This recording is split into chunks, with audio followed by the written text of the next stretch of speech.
Well, here we are in Wenatchee, Washington for the first annual Wenatchee Red Apple Flyers Apple Blossom Scale Masters Qualifier.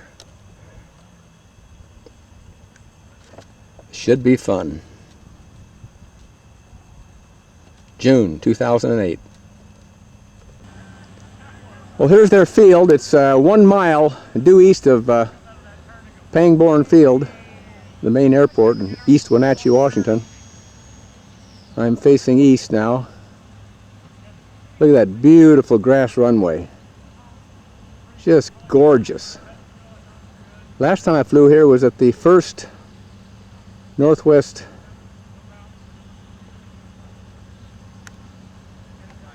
World War I fly-in, put on by JR.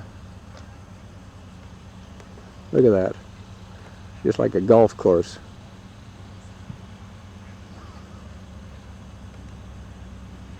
Yeah, the first dawn patrol we had up here about 4 or 5 years ago. Yeah, I think I could fly here. I think anybody could fly here. Here we got the static judges hard at work, judging Bob Racer. Hardly working. And what do we got here? Number 2. Yeah. Making me sweat. Okay, a strutter.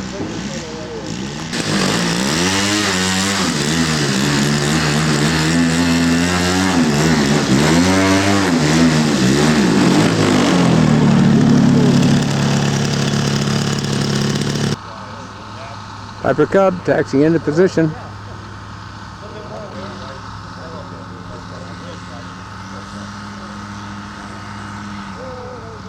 Uh-oh, he's going to try again. There he goes. Very nice.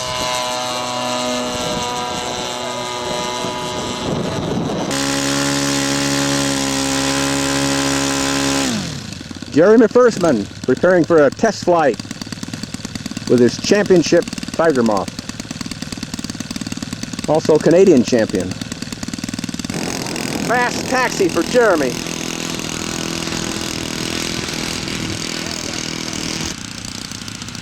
Making sure the switches are in the right position.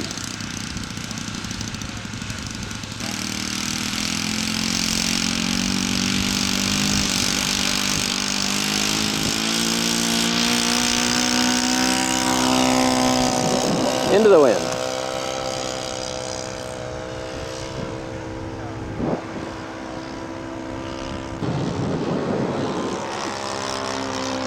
Okay, Jeremy's going to show us how to spin this aircraft.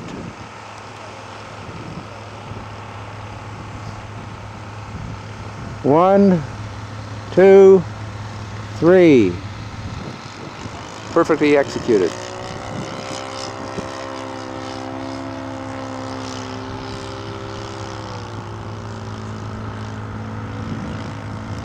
Okay, we're going to do a loop here. Up, up, up. In the wind. It's kind of windy out. Nicely done.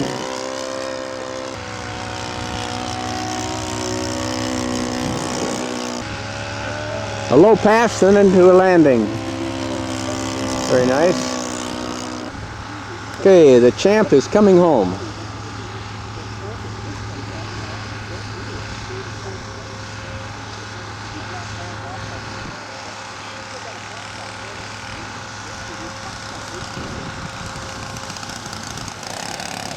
Bumpy wind, bumpy wind. Now he doesn't have to walk too far. He's camped right up at the end there. Very nice, Jeremy.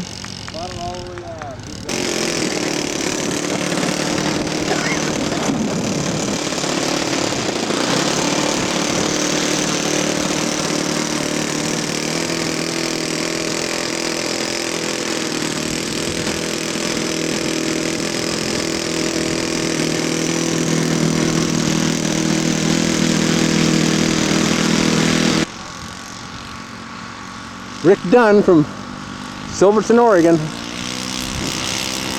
Test flight Friday night. 10 to 20 feet above the ground. Fly past. Very good. Okay, Rick says he's going to practice a touch and go here in gusty conditions. So we're going to wish him luck. It's pretty gusty. Yeah, he's not slowing down. That's good. That's good. Keep that speed up. Good, good, good. That's a 10 so far. Now it's 10 and a half now. Yeah, he didn't slow down. Well, Rick liked that so well, he's going to do it again, looks like. Well, that's how it's done, guys. That's how it's done. Very good. We're in trouble, guys. Okay, Rick's going to do a descending 360 for us. Good, he's bringing it nice and tight. That's good. In wind, you got to do that. You got to keep it going. You can't slow down. Well done. Okay, Rick's going to come in for a full stop landing here. It's a slight crosswind. It's gusty. Excellent, excellent. He didn't slow down. Very good. Well, we're across the street to the east side of the flying field to take a look at the Red Apple Flyers' new flying field. There's the new clubhouse being put together by Waste Management for them. What a setup. And then right in front of the clubhouse is going to be a grass strip, east and west. And then right next to that is a hardtop. They've already got it laid down. So hopefully this is going to be done within probably less than a year. Lucky guys. 3 cheers for Waste Management. The Wenatchee Red Apple Flyers.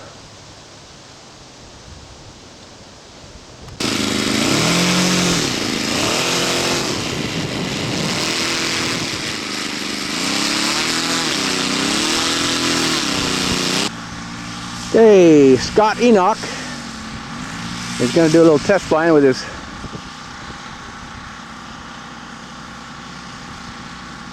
World War I in the wind, but the wind is coming right down the runway. Stay careful down there, please. I think this is a SPAD 13. Please watch it, Dick.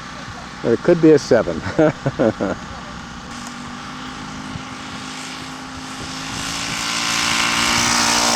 Very nice.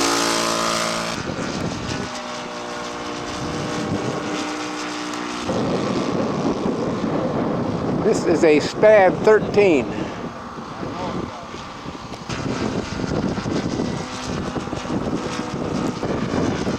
Flyby.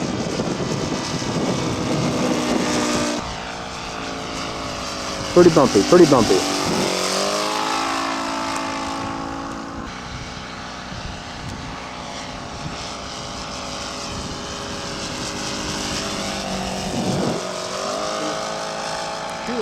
Okay, Scott says it's pretty bumpy up there. He's going to bring her in. Oh, I go around again if I were you. Okay, here we go.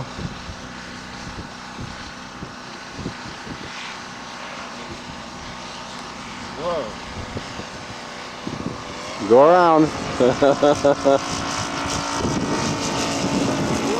Okay, Scott's coming in. Just keep it coming down. Keep it coming down. Don't let it flare on you. Oh, now it's really getting gusty. Oh, go around. Oh, he's gonna. Yeah. It looks good, Scott. Oh.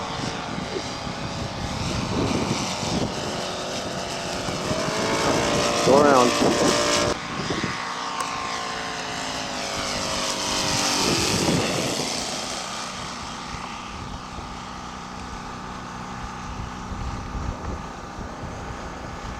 You're down. Hey! Well, we just run into Jake Lodato at Pangborn Field in East Wenatchee, Washington. Jake, can you tell us about your airplane here? Well, we're just shining it up this morning to go to the Chelan, Washington fly-in, 30-40 miles up the river, an annual affair.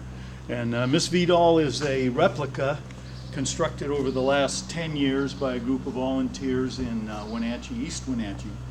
This is an exact as possible replica of the first airplane to fly the Pacific Ocean non-stop. And I'm not sure that any single engine aircraft has flown since 1931 across the Pacific non-stop. I've never heard of any. It makes me think we need to research our records a little more, and maybe we can build up a little more public interest. The flight was by Clyde Pangborn, after whom the Wenatchee Airport is named, and his partner in a barnstorming team named Hugh Herndon Jr. And Herndon was a Standard Oil heir, and so there was family money to support a flight like that. And it took them 6 months or so to put it together, and then they left in July of 1931 to fly around the world. They were well behind the 8-day record that had been set a few weeks prior by Wiley Post. So instead of just coming back with their heads hanging, they flew to Japan and decided that they would make an attempt on the first nonstop Pacific flight, the completion of which the Asahi Shimbun newspaper in Tokyo had offered a $25,000 prize. And that was probably the equivalent of $600,000 or $700,000. You bet, in those days. So it was well worth it. That was 1931, right? 1931. Yeah. So, I mean, this story is too long to tell. It's one of aviation's great narratives. But they ended up in house arrest over there and took a couple of months to put the whole thing together. But in October, they took off from a beach up on the north corner of the island of Honshu and flew 41 hours.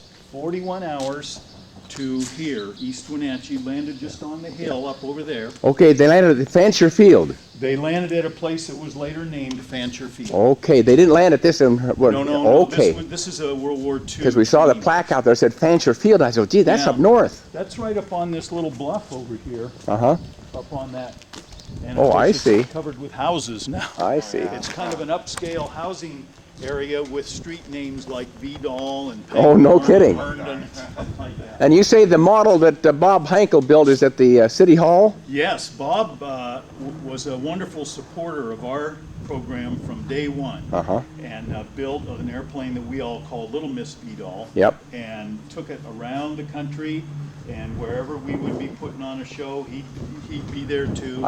He knows the story. I got a lot of video of him flying that model. Oh yeah, well, you bet. He knows the story as well as any of us, so he tells it how it goes. And well, Julia, sure appreciate you talking to us, and we're looking forward to seeing you fly by our contest out there today. The winds hold about where they are now. You're probably okay, and it is right down the runway here, so I don't know what that does for you. Thanks a million, appreciate it. All right, thanks for stopping by. When they're in the breeze and Pangborn climbed out, we picture him out here on the sponson, the old barnstormer that he was, leaning down and unscrewing this and dumping it in the ocean. Because he was afraid when they landed without gear that it would reach up and puncture one of the cabin tanks. Oh yeah. So he was concerned about that. So he needed to get rid of the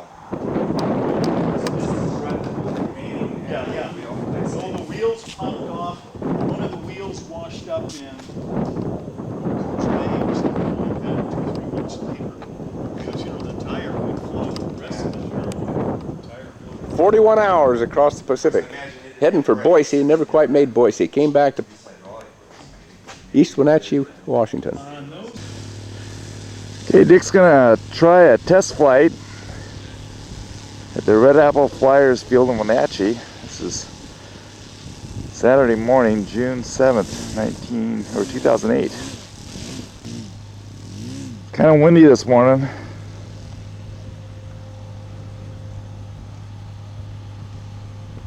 Just had an awning blow over and damaged Rick Dunn's airplane.